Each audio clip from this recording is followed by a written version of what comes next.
السلام علیکم ورحمۃ اللہ وبرکاتہ۔ محترم ناظرین اکرام، امید ہے اب بخیر ہوں گے، اللہ آپ کو خیر و عافیت سے رکھے۔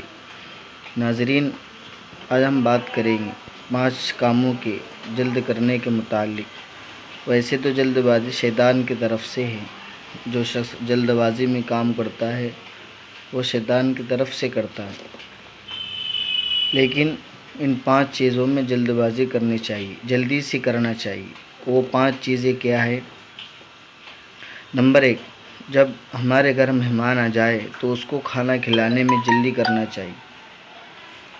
نمبر 2، موت ہو جانے کے بعد میت کی تجہیز و تکفین میں جلدی کرنا چاہیے۔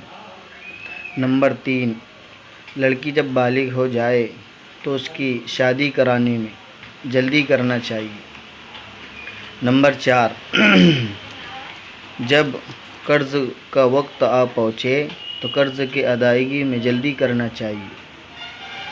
اور نمبر 5، گناہ ہو جانے کے بعد توبہ میں جلدی کرنا چاہیے۔ کل 5 چیزیں ہیں۔ ان امام حاتم رحمۃ اللہ علیہ فرماتے ہیں ان 5 چیزوں میں جلدی کرنا چاہیے۔